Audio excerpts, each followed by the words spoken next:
Okay, so congratulations to all of you. This is the last session, and you are a you are finishers. Am I correct? Okay, praise God. So we're going to have at least three segments tonight.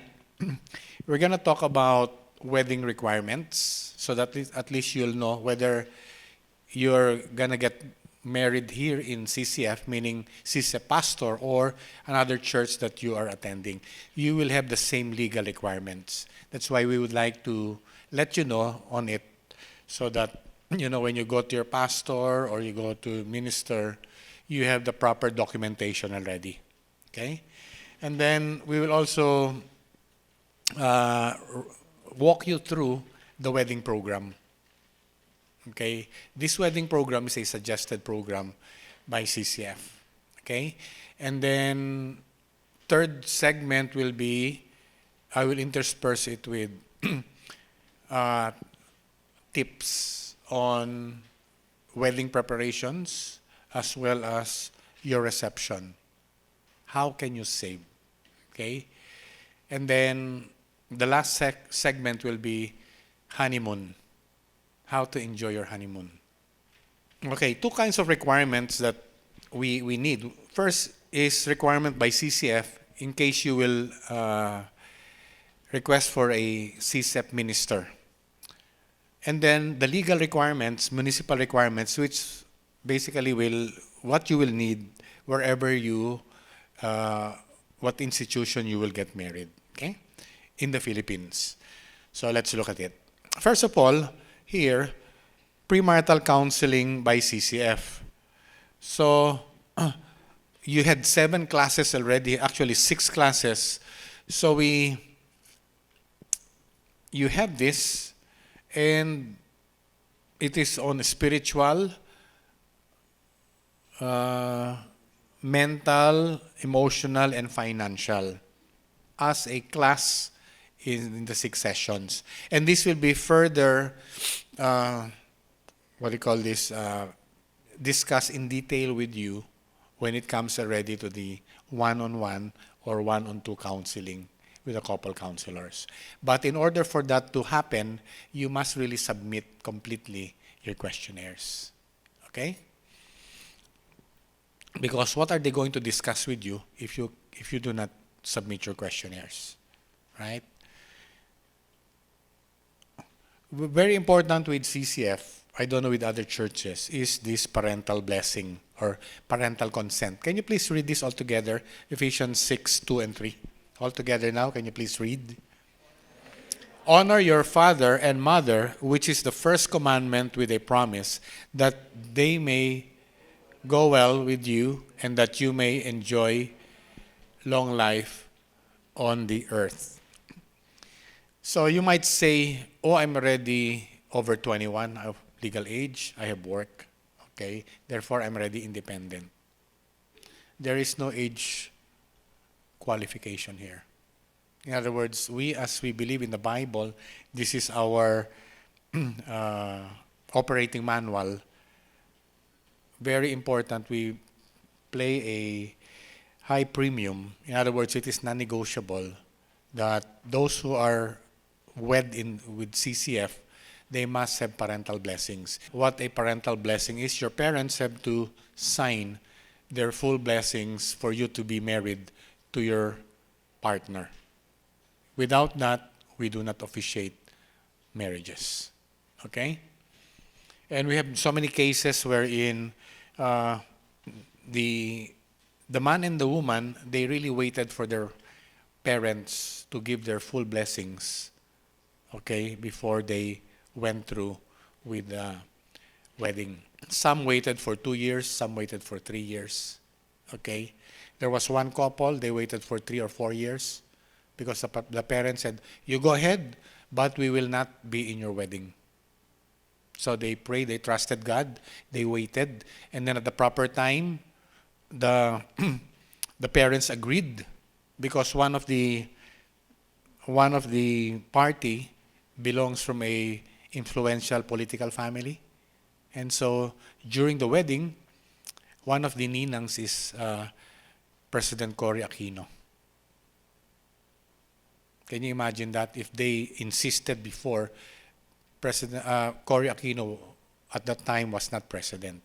So in the 4-year waiting period, she was the president at that time, and she heard the gospel during the wedding ceremony. Okay? So again, very important parental blessings. Now, requirement, which is requirement everywhere, will be a photocopy of your CENOMAR. This you will get from the NSO, National Statistics Office. It will prove that you have never been married before. Okay? Because in CCF, we do not do any remarriage. Okay? That's why this is very important. And it's also for your protection. If your partner declares that he or she has never been married before, this is going to authenticate the claim. Because we had many cases also here that the partners, they say that they are single, never been married before, but then when they showed us the CENOMAR, there is a notation that previously married has not been annulled. So we said, sorry, we could not go on with the marriage.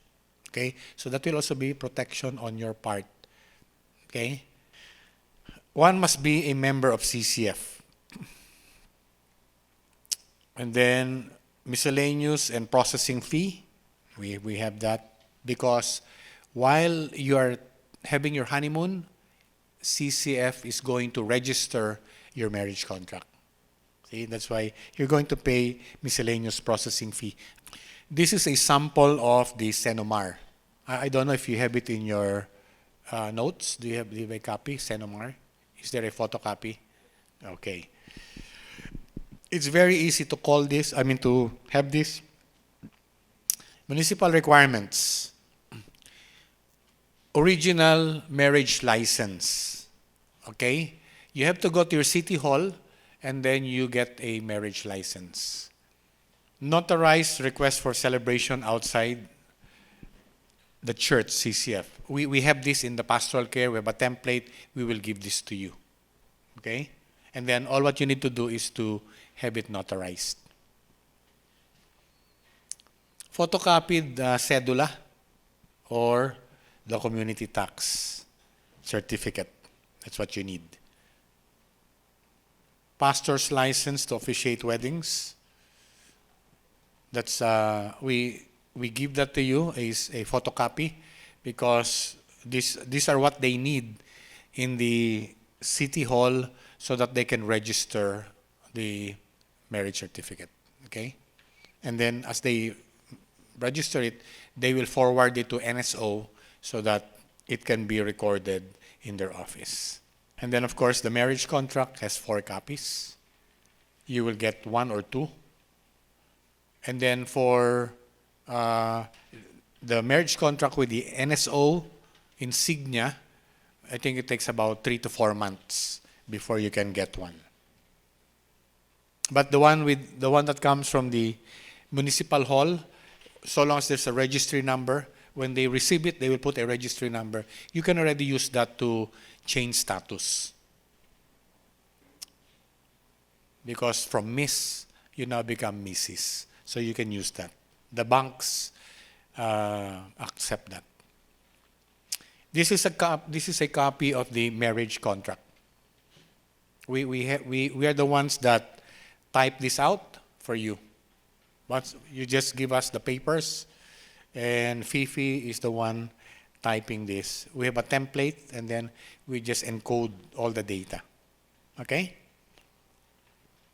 This is a copy of the marriage license that you get from the municipio.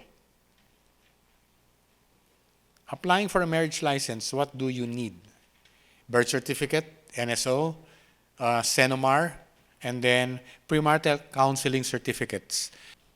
So we have prepared that already. But some municipios, when you show your premarital counseling certificate, they excuse you already from the family planning seminar. Okay? Some. But some, even though you show this to them, you still have to undergo the family planning seminar, which I think is about 1 day. Okay? So,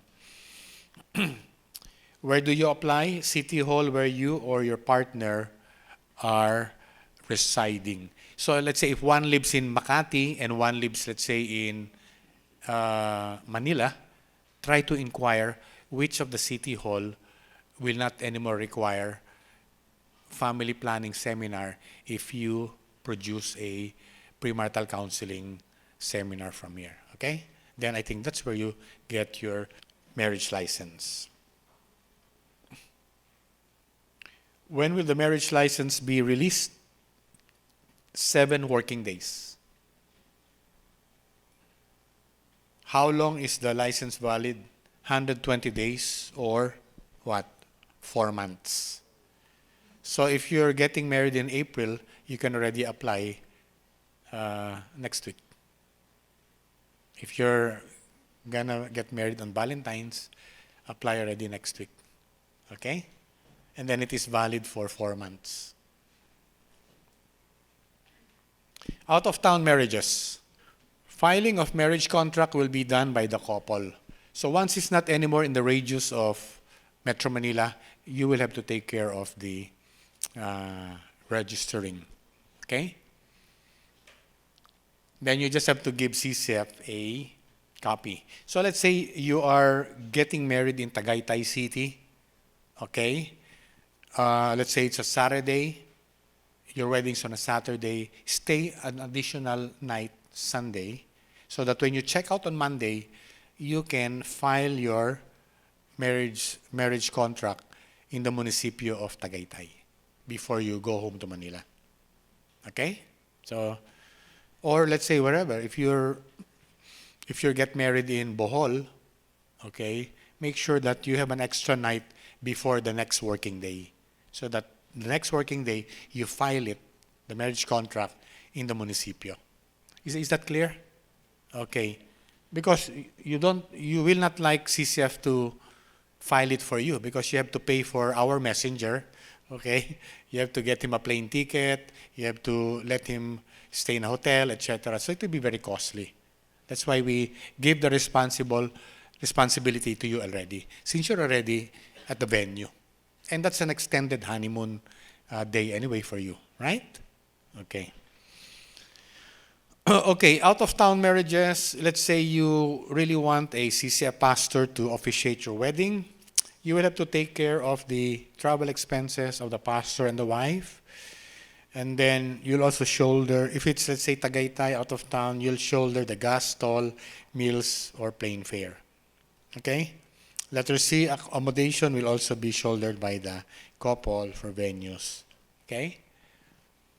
Additional reminders, kindly submit all requirements at least 3 months prior to date of wedding. And then after wedding, please return the marriage contract right away for filing. Why? Because you do not want to be caught with the delayed registration. There's going to be a penalty for delayed registration. Okay. Before I go to the wedding suggested program, let me now walk you through some tips. The wedding program of CCF easily is 60 to 70 minutes. That's the running time. Okay? There are no rehearsals because the minister gives the cue already. Okay? So no need for rehearsals. Now, wedding gown. Okay, I just like to make a preamble here. My wife nagged me about it. Let me give a preamble. Whatever we're gonna share with you, okay, the final decision is still yours. We will not ram it down your throat, okay? So we're just gonna give you suggestions. So when it comes to wedding gown, okay, we have 4 options because you want to save. First option, you borrow a gown from a friend, okay? You borrow. Option number 2, you rent. You can rent from a costume company, okay?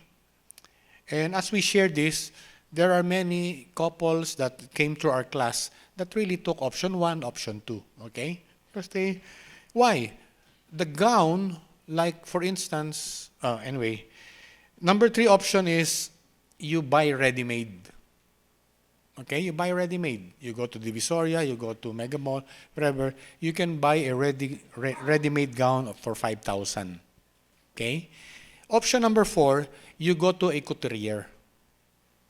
Okay, a well-known couturier, and then let the person really do the gown for you. Okay, why are we saying this? Because a wedding gown is only worn once. I was married 37 years ago. Our gown was made by a famous couturier, okay, during that time. And then after the wedding, actually we had 2 weddings. Civil wedding, which my wife Cecile was also in gown, and a church wedding. She was also in gown. Just 2 times. And then we kept it. Last time we visited it, I don't know after how many years, there were already termites. So can you imagine the cost of the gown, used only once, twice, and then it became the food of termites. So sayang, di ba? The cost. Okay. Talking about sponsors, you will have ninongs ninangs, right? My suggestion is this. In all fairness for them, you want them to save also. Try to choose a motif that is quite common. Examples of motifs that are quite common: ecru or beige. These are common. More often than not, your ninong that you will assign or ninang, they already have that. So they will just reuse. Okay? Now, if you still want to insist on your own color, then chances are you will have to spend for them. Right? You will spend for them. My suggestion is this: so that you will not spend for them, you just get swatches. And then you give them the colors, and then sila nang bahala magpatahe. It will not be on your account. Okay? They're going to have the dress at their own account, guided by the swatch that you gave. That is if you want to insist on your motive, right? Okay. So that's really up to you. Okay? But if you are considerate, you want them to save, then you can go with the more common. And when you help them save, possibly they can also give you a better gift. Okay? If you want a garden setting, mind you, this is very hot, especially with our climate change. Never be presumptuous about the weather, okay?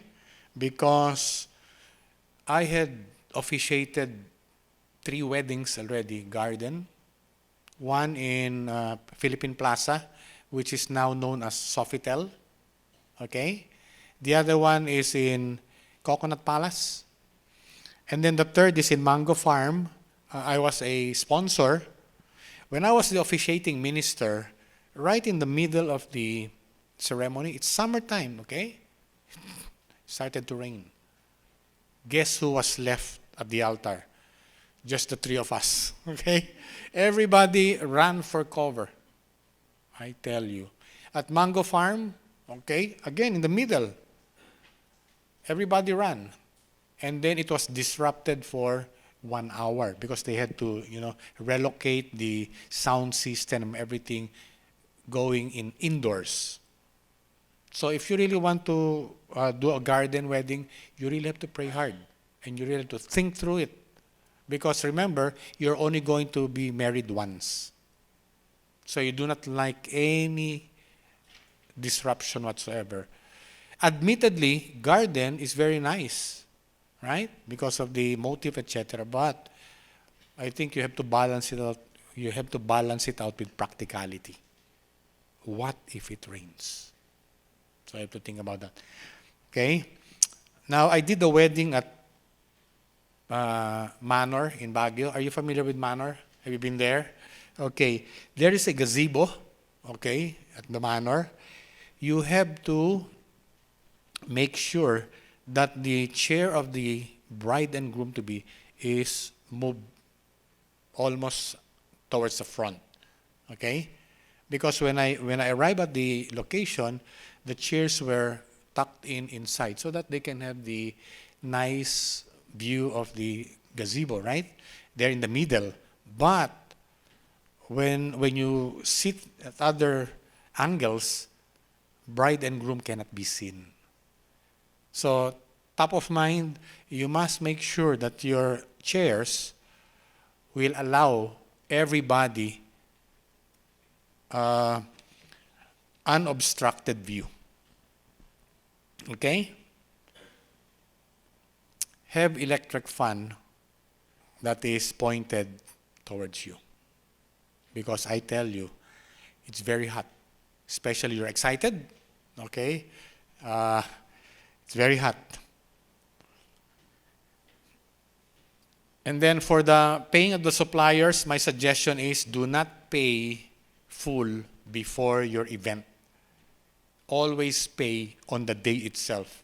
You know why? I did a wedding in Mango Farm, so, maybe 2 years ago, 3 years ago. Suddenly, there was a brownout. They had no generator. So I had to shout, okay? At the end of the ceremony, I didn't have any voice. I did a wedding in Kowloon, okay? There was no Freon, the aircon. Those things can be discounted or a little refunded, but if you have paid already, full, you don't have any leverage anymore. So our suggestion to all of you, do not pay 100% to your suppliers so that you have a bargaining chip. Okay? Flower setup, ceremony. Okay? You have a red carpet. Florists, if you let them decorate, they're going to put flowers kind of high. Okay? Those will obstruct the view of the people seated at the back. And the higher the flower arrangement goes, the more expensive it will be for you. So our suggestion, do it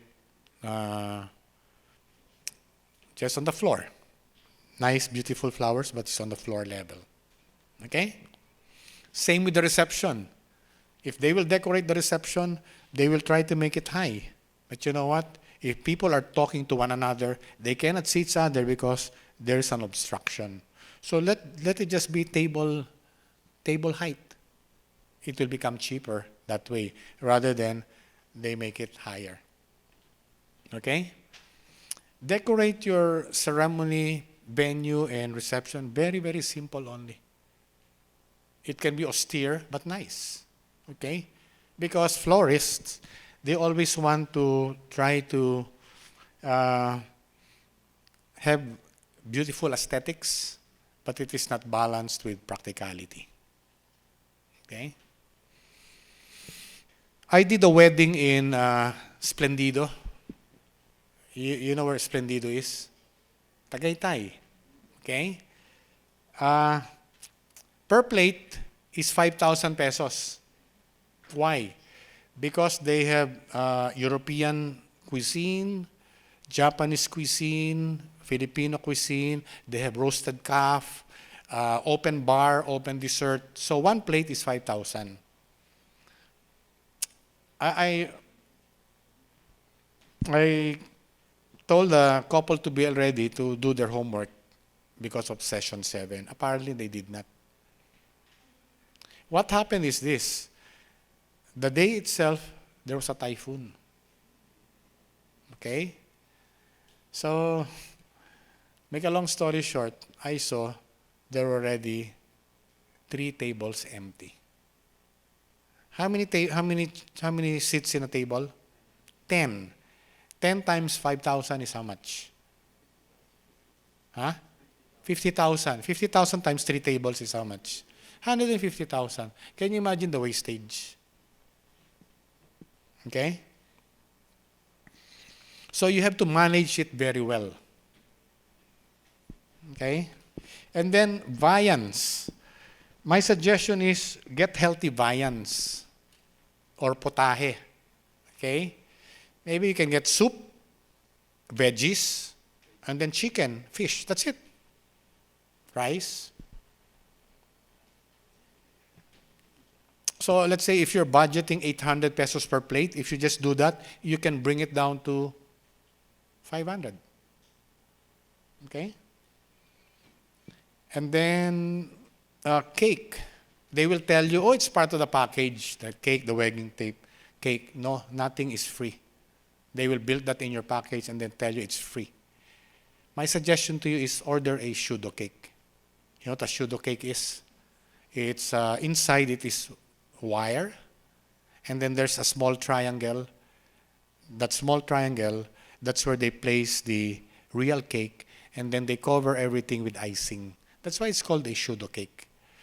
So if you compare a real cake with a pseudo cake, let's say, example, a real cake is 10,000. If you order a pseudo cake, you might only pay about 4,000. So you have a savings of 6,000. Anyway, the cake ceremony is just for photograph. And then you want a nice picture of a semblance of cake. Other couples that, when we brought this to them, they just did cupcakes because it's just for the ceremony. Okay, so again, consider that. And then live within your budget. Live within your budget. Do not forecast, okay, that your budget can be covered, your over budget can be covered by your 13th month or your bonus. No. You live within your means. What you have on hand, that is what you spend. And even try to save. Okay? We counsel the couple. In fact, I officiated their marriage. This was some time ago. We counseled them, but you know what? They did not listen to our counsel. They wanted to please the parents. You know how much the reception was? 1 million pesos at the time. You know where the reception was? Manila Polo Club. And that 1 million pesos, they got into debt. It almost cost their marriage. And they were able to pay off that debt 2 or 3 years. Can you imagine? You are newly married and you are worrying about debt. Isn't it ironical? That's why you just have to live within a budget. I counseled somebody. Okay, I asked him, how much, this was years ago. I said, how much do you have on hand? 100,000. Okay? How's your house? How's your, where are you going to stay? Oh, we have a house already, but there is no fence, there are no grills, there are no appliances. So I said, how much do you want to save? Oh, we'd like to save 50%. Okay, that means 50,000 is your budget. Okay? So we helped them. They were able to really make that 50,000. Okay? About several months after their wedding, they went to me and they said, Pastor Joey, you know what? Our house, because we were able to save, we were able to put a fence around our house because of the savings. We were able to put grills and we were able to put appliances. Then I said, 50,000 pesos. Yeah. Oh yes, we were able to save 50,000 and then we had bonuses because the ninongs, I guess, they gave us cash gifts. When we put all together, it was just enough to, furnish our house and protect our house. See? In other words, they put God's money to good use. Remember, you'll only be wed once. What comes after that? What is your life together as a couple? Okay? Again, what I'm just saying, these are just suggestions. Decisions are yours. Never believe your supplier, whoever, that will say, oh, it's part of the package, it's free. No such thing as that. Everything is built in. Okay? Remember, you're dealing with business people. Okay? And business people will not give anything free. Any questions so far? Are you picking up something? Okay. Make sure, especially girls, women, the place where you will originate from to your wedding venue is very close to your venue. Why? Most of the time, ceremonies will start very late. When you have a printed wedding invitation, whatever you put there, that's your starting time. So let's say you want to start at 5, please do not put 4 p.m. You put 5, not 4. Remember our training? We are training you here. That's why 7 o'clock, we start on time, right? And most of you are here even before 7. The same is true during your ceremony. Why? Because when you invite people, you are not doing them a favor by inviting them. Let me repeat. You are not doing people a favor by inviting them to your wedding reception. Why? Because all of these people are busy. And so if they say yes to your invitation to your wedding, they are doing you a favor. Therefore, do not steal their time by starting late. Honor them because they are honoring you by coming to your wedding. Right?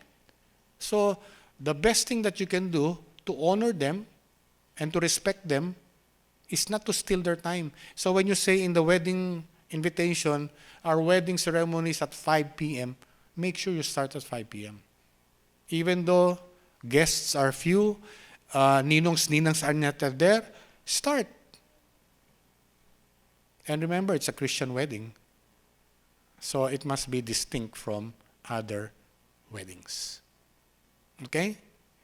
Now, women, most of the time, weddings start late. You know why? The bride is late. Yes or no? Huh? The bride is late, right? But before you condemn the bride, you have to dig deeper. Why is the bride late? It is the fault of the hairdresser. Yeah. Why is the hairdresser late? Because the time blocking was miscalculated. Can you imagine getting a hairdresser and then the hairdresser will do those things for 7 people? No way. Because that's why you have to do a time blocking. So if there are 7 people, get 2 hairdressers. Okay? And then women have waterproof makeup. Because definitely you'll cry. You don't like to smudge. Okay? I did a wedding in, I think it was Sonia's Garden in Tagaytay. The wedding invitation said 5 o'clock. We started at 6.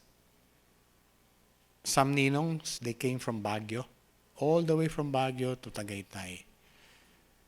And then you know what? I heard people really cursing already at my back. Unprintables, I tell you. They say, tagal naman.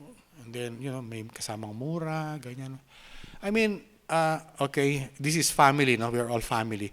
You do not like to start your life together with enemies.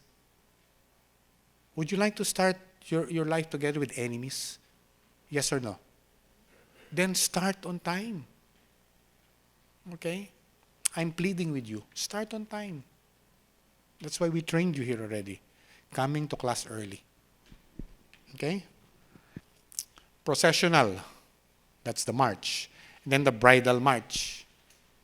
And then giving away of the bride. So for the bride, your parents will walk you down the aisle. And then while you're near, the minister will let you stop marching, right? And then music fades out. The minister will ask the dad or the parent or the representative 3 questions. I will not tell you what are those 3 questions because you will lose the suspense. Is that okay? Basta 3 question. I mean, if I'm the one officiating, I ask 3 questions. Minsan 4. I don't know of the other ministers, okay? And then number 4, asking objections. Is there anyone here who knows a valid legal reason, diba? Okay, why they should not get married?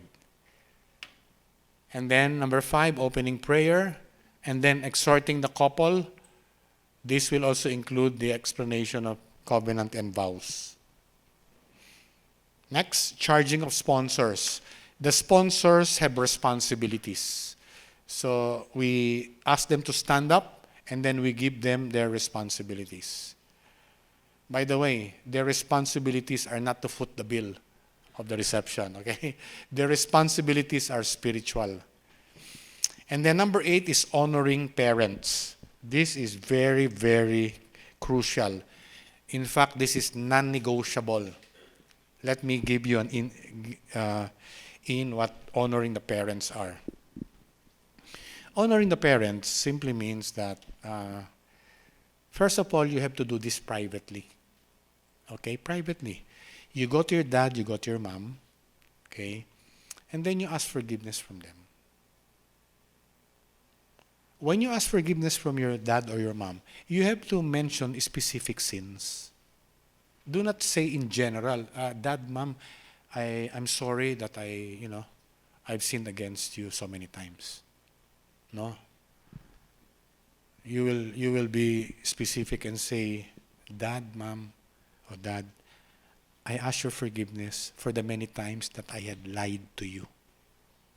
For the many times that I have disrespected you. The many times that I have broken your heart. The many times that I have been hard-headed, disobedient, okay? And I even shouted at you, Dad, will you forgive me? And I tell you, ladies and gentlemen, this is going to be a crying session. But you have to do this. Non-negotiable. You have to go to your parents and really ask their forgiveness. Okay? Huwag niyong babaklain. Okay? Talagang tumbok. Dad, Mom. And talagang hagulgulan yan. It's okay. Okay? That's honoring your parents. Now, when you have done that privately, normally you do that maybe a week before your wedding date, or maybe 3 days before. Talagang iano mo sila, no? And then talagang hingi ka ng tawad talaga. Okay. Now, di ayos na yan, privately. Ngayon, publicly. During number 8. Okay? Because the minister is going to let your parents stand up. And then, kung anong sinabi mo privately, you now say that publicly. You repeat it again. Why? This is the reason. You were growing up. Okay? Were you a brat when you were growing up? You were with a halo? How about you? Were you bratty? Who was bratty here when you... Okay, very good. Very honest. So, if you're a brat or a maldita, okay, or maybe you don't think you were one, but how many of you here never broke the heart of your parents, your dad and your mom? Raise your hands. I want to meet you. I want to find out your secret. Anyone here who has not broken the heart of your dad or your mom? How many of you broke the heart of your dad and mom? Raise your hands. Raise your hands. Those are... Okay. All of you are qualified, right? Now, you see, when you break the heart of your dad or your mom, because of the extreme excruciating pain emotionally of your dad and your mom, they could have gone to their brother, their sister, okay, or close friend, okay, and somehow kinda vented or released those emotional hurts, right? But then you change already. However, these people that they went to, more often than not, are your guests. Because it will be your parents who will invite them. Right? Am I correct? Can you see? And then, that's why, what do they have? They have what? A distorted view of you. The old days. But once you ask forgiveness publicly from your parents, that wrong concept of theirs will suddenly be erased. And they will say, wow, okay pala itong si John, okay pala to si Mary. Wow, change lives talaga. What happens? You start life anew. Parang minagic slate. Lahat ng mga vain imaginations nila about you, bratty, maldita, whatever, biglang erased. And then, wow, she's an angel, he's a saint. Very good. You get what I'm saying? Why? Because you're starting a life new together. So you want a clean slate. Okay? So that's the importance of honoring the parents. And mind you, you need to be as natural as possible. Speak from your heart. So if you want to cry and you want to sob, go. Do it. Sob. But please, do not give somebody tissue or hanky. No, please. Let them cry it out. You know why? Because if you start to give a tissue, it's gonna stifle. Okay? Just let it out. That's why, ladies, waterproof makeup. Okay? It is all right to cry. If you try to, restrain it, it will be so unnatural. It will not become a blessing. You are honoring your parents because when you honor your parents, you're honoring God. Okay? And then that's why after that, there is the gospel sharing. Why? All guards are down. Everybody cries. So, walls are down. That's when the minister will share the gospel. 10, 15 minutes sharing. That's it. Number 10, you can do away with that song. And then we go to the number 11, candlelight. 2 white candles. My suggestion to you is this. Please take note, very important. So many people miss this, and it wastes a lot of time, and it's an irritant. Before the ceremony starts, let somebody light the candle already. It's called pre-lit. Para maging itim ang mitya. That's why sometimes they have to dig it out, di ba? Why? Because when part 11 comes, the candle sponsors light, one click, it lights up. Okay? So that's if you don't do that, there's a lot of waste of time. And then white candles, simple lang. You can buy it in a grocery. It does not need to be, embroidered and engraved. Simple lang. And then affirmation of love. This is the I do's. Do you take her to be your lawful wedded wife, etc., etc., etc. And then for the woman, do you take him to be your lawful wedded husband, etc., etc. That's the I do, I do, I do. And then your marriage vows. You have a copy of your marriage vows. Can you please look at your list? You have that. Marriage vows for the groom and also for the bride. You have 2 options. You can take that as is where is. You can modify if you like. Okay? But my suggestion is memorize your vows to each other. And how do you do that? Write out your vows and then read it 100 times. You will internalize those vows. So that during your wedding day, you will recite it from your heart. Okay? And then, after that, ring ceremony. So from number 14, 15, 16, 17, there is biblical explanation to this. The minister is going to explain this biblically.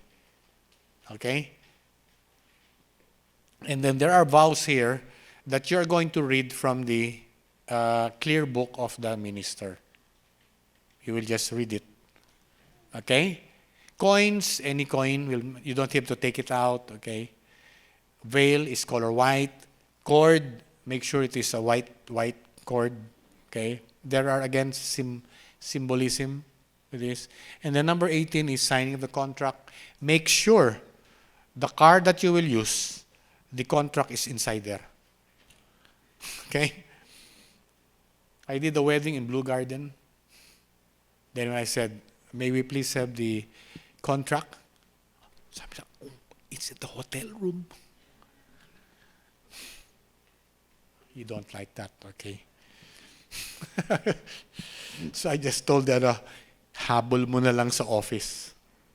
But, siyempre when people, the photographers, they want to take the signing also. So please, do not forget it.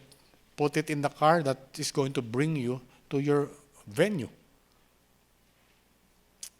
And then, of course, there could be a nice song. And then, you don't need to finish all ninongs-ninangs signing.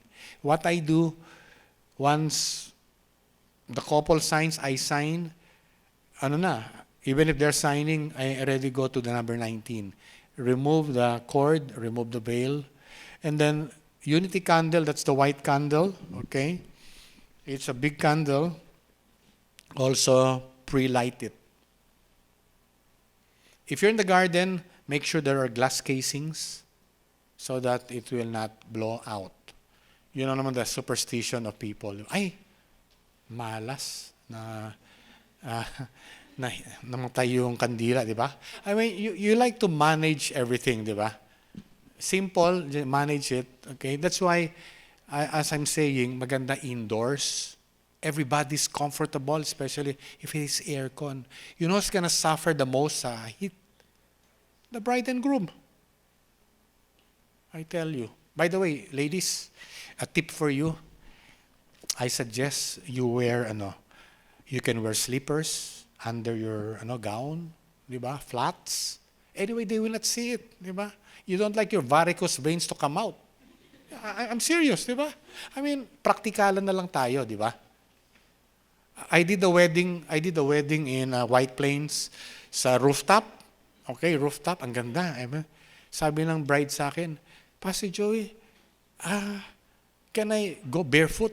Of course, you go. Oh, everybody was so happy. Oh, and she was so comfortable on barefoot. And her dress was up to the knee. And ganyan, oh, okay lang. I mean, people don't care, di ba? What's important, they see you get married and you are legally husband and wife. I mean, yun ang mga ganon. Hindi na pinapansin yun. Okay? So, ladies, I'm just giving you tips. Be as comfortable as possible. You want to wear sleepers, the Japanese, then so be it. Flats, whatever. Diba? Okay. Sa akin lang siguro nyo maririnig yung mga ganyan, I've lived quite long to, give those kinds of, And then presentation of the Bible. Just use your ordinary Bible. Have a Bible bearer. By the way, also, if you want to save on, manpower, you can assign a person to do everything. Siya ang secondary sponsor mo in terms of this, okay? He or she can be the ring bearer, the coin bearer, the Bible bearer. O pwede na rin lahat kung gusto mo, di ba? By the way, your Bible vows will be read from the clear book of the minister. That's why you need 2 mics, because you're going to read it simultaneously, the vows together, groom and bride. Okay? And then after that, the people will be requested to stand up kasi closing na yan. You will be prayed for, you will be dedicated to the Lord. Pagkatapos nun, 23, you will be pronounced as husband and wife. So, ayan yung kiss. You can now kiss. And pagkatapos niyan, 24, you will now be presented to your guests as Mr. and Mrs. such and such. Tapos ano na yan? Celebration na yan. And then, 25, celebration songs na yan. And then, your MC will now take over. So, what's the picture-taking program? Okay. My suggestion to you is this. Okay, part of saving also. You see, picture-taking will normally take about an hour or so. Correct? You can do away with cocktails. Kasi cocktails, additional unnecessary expense. Why? Kasi you might think na, panawid gutom while we're, di ba? Para hindi magutom. No, don't do that. You know what I did with my daughter when she got married? After kain na. Everybody eats already. It has been 5 years already. Okay? 5 years that they've been married. When they see their guests, sabi nila, galing naman ng wedding ninyo. It started on time. Tapos hindi kami nagutom, sarap ng pagkain. Right after the ceremony, pinakain nyo na kami. Laureate. You get what I mean? Huwag nyo nang gutumin ang guest ninyo. Again, they come to you, okay? They are honoring you. I mean, i-bless mo sila, pakainin mo na sila. Right after your ceremony. I don't care if it is breakfast, lunch, or dinner. After your ceremony, pakainin mo na. Do away with the cocktails. I tell you, cocktails are very expensive. Diyan ka tinataga ng supplier. You go kagad to okay? Suppliers will never give you this advice. They will not give you. The more elaborate it is, the more they like that. Why? That's where they will get more profits.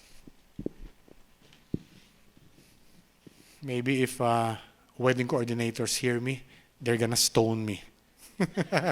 So please don't tell them what I'm telling you, okay? Q&A. I'm open to questions. What should be the content of the vow? You have a copy. What are the roles of the principal sponsor? Should we visit them often after the wedding?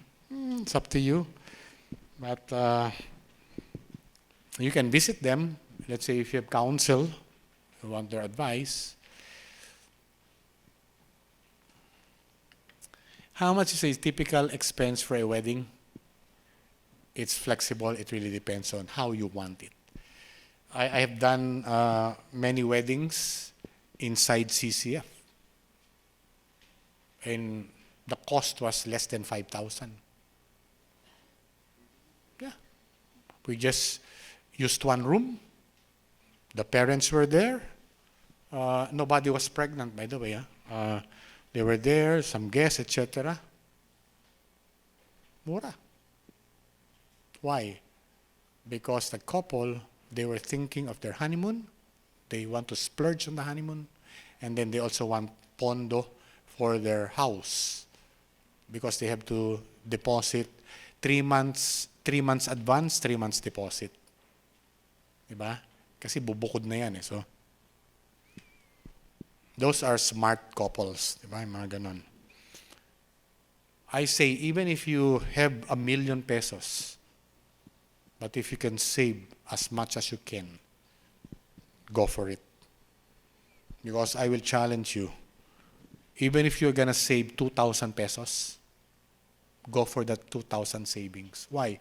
Because I challenge you. You walk from dawn up to dusk, the streets of Metro Manila. If you're gonna find on the street 2,000 pesos, let me know. Okay? Because I guarantee you, you will never find 2,000 pesos on the streets of Metro Manila. What is the wedding program for a Christian wedding? Will be shared with you. Okay. Can we choose who will officiate? How do we go about it? Okay. Here in CCF, we go by the structure of the D12. So we ask you, who is your D group leader? And then we trace who is the upline, who is the area pastor. Okay? Then the area pastor will officiate your wedding. However, you can also choose.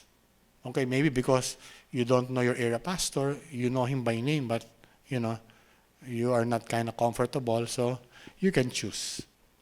Do we have a list of wedding suppliers? If we are asked, well, we can give some recommendations, but we're not in the business of, we are not a complete wedding package. We are premarital counseling. Okay? So, what else? Pero siguro, no, if we do it a package, no, okay then, no? Again, everything that I have been saying to you is suggestive. Okay, suggestive. And when you talk about it, please do not allow it to lead to quarrels. Okay? Because you apply communication, and then you apply also resolving conflicts. Now let's go to the honeymoon. I think all of you are waiting for this anyway, right? So if you can save on for the honeymoon, so much the better. Why? Look at this. The first 24 hours will, when the honeymoon starts, when you drive away from the reception, diba? Kasi sometimes you will stay in the hotel where you had the reception, diba? Then you have a room upstairs. Okay. Now, careful planning must be made here. And it will be you that will make the planning. Not the wedding coordinator. Kayo ang magplan. Okay? Because you need to think ahead where you're going. Will you go to an island? Will you go to Baguio? Whatever, out of town, out of the country? You have to really plan that well. Now, there are some issues that you have to consider. Like transportation. Would you like to drive yourself to the place? Or would you like to take public or somebody drive for you? Now, when it comes to food, you make sure that somebody, a trusted friend or relative, will set aside food for you during the reception. So that after the reception, because I don't think you will have the appetite to eat because you're so excited. Diba? But once your adrenaline goes down, you will become hungry. So when food is, set aside for you, that's the time that you eat that set aside food. Rather than, do the room service. Mahal pa yung room service, di ba? You have a lot of food naman, di patabi mo na lang. Okay? Then, the timing. You time it well.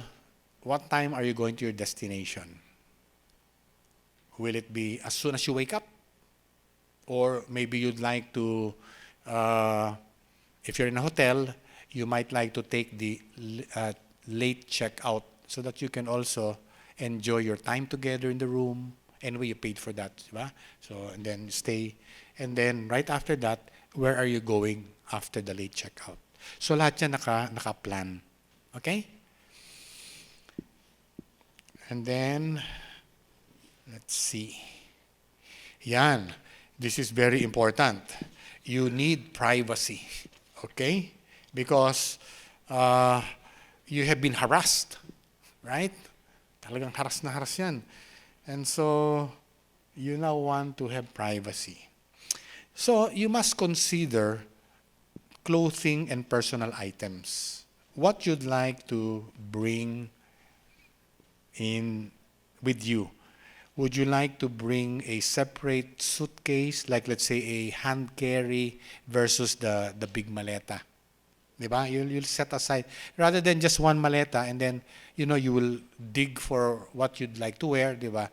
Mag-set aside ka na. You have a hand carry and then you also have another maleta, diba? So that you don't unpack, repack.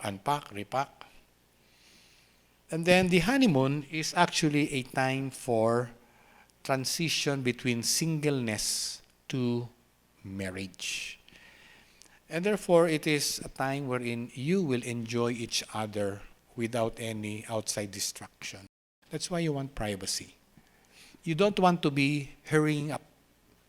Just take your pace, slow pace, di ba? Enjoy yourselves with one another.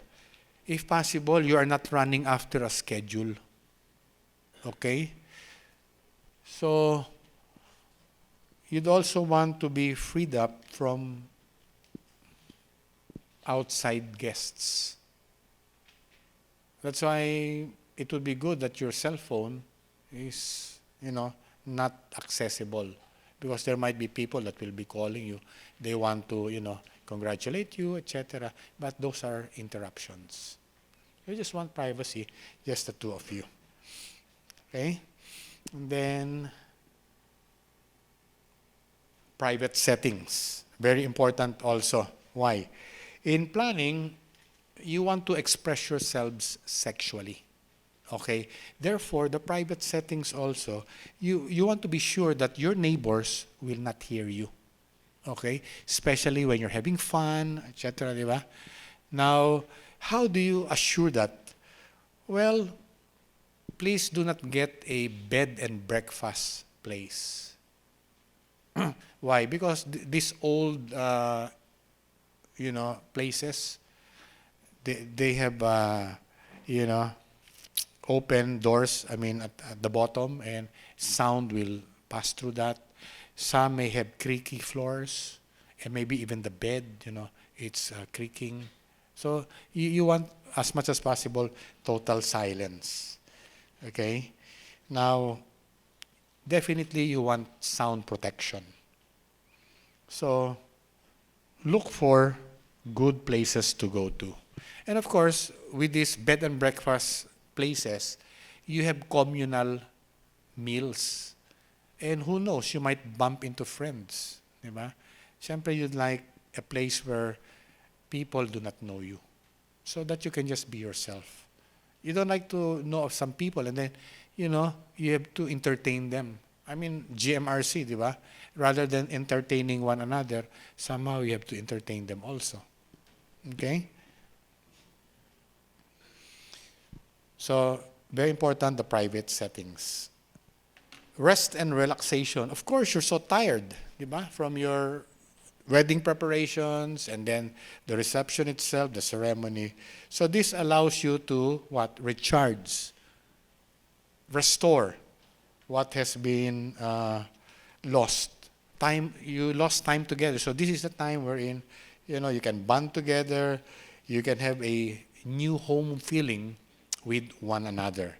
Rest and relax. Okay? You know what's sad thing about this is when we talk to other couples who are already some years in the marriage, then we ask them, when was the last time that you spent time together, kayong dalawa lang? Then they'll start to think, ito mga 10 years married na or 12. Honeymoon. That's a no-no. You have to set time even after your honeymoon, that you will have time together, husband and wife. And do all of these things. Privacy, rest, relax, have fun, and connecting time. What do you do during connecting time? Well, recall the times that you were together as boyfriend, girlfriend, the courtship days. That is a continuation actually during your marriage. Right? Because that one is supposed to be for a lifetime. Okay? Therefore, this connecting time, if possible, you don't have any outside activities. Like sunbathing, okay? Or whatever, because when you get a sunbath, you're gonna get sunburn, and that's not good for your physical intimacy. Okay? It's going to be an irritant. You can take your walks together, maybe in the beach. If you're a beach person, if you want cool weather, you can go to Baguio, okay? Basta you connect with one another. This is what is known as me time. and we time, just the two of you. Talk about anything under the sun. Talk about your plans. Talk about, how you see yourself 1 year from now, 2 years from now. This is the time that you continue to connect with one another. And by the way, you're going to do this for the rest of your life.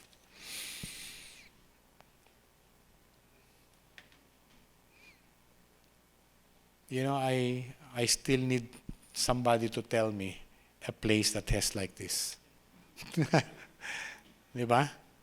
Because I want to take my wife also something like this. See, if you are here in this kind of, there are no distractions. Okay? You will have connections which are very obvious and for you. And you know what is one of the most distraction? Television. You have to agree with one another that there will be no mistress, because TV is a mistress. It will definitely, get in between the two of you. That's why, it will be good.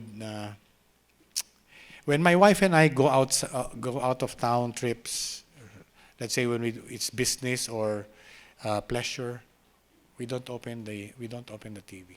It's just between the two of us. So please, this is a very special day in your life, in your married life. No TV, no cell phone, and you have to agree. No distractions. Would you like to go to a place like this? Yes. If you ever find out, let me know. And if I can afford it, I'll bring my wife. If it is 505 pesos, sure, I'll bring it. I'm just kidding, okay? Activities, optional activities are beneficial if, let's say, flexible. Rather than scheduled, you can pick and choose what you would like to do and when. Don't plan activity you like, but your partner does not. So if you're going to go to a guided tour, halimbawa, you just make sure that you are not dictated by the tour guides. Make your own tour.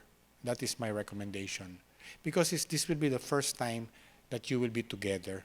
So you make your own tour. Like let's say if you want to go to Bohol, you can make your own tour to Bohol. Like what we did with our family. We did our own tour. So we went to the Chocolate Hills second day. And then we went to the Lubbock River. We even swam under the falls.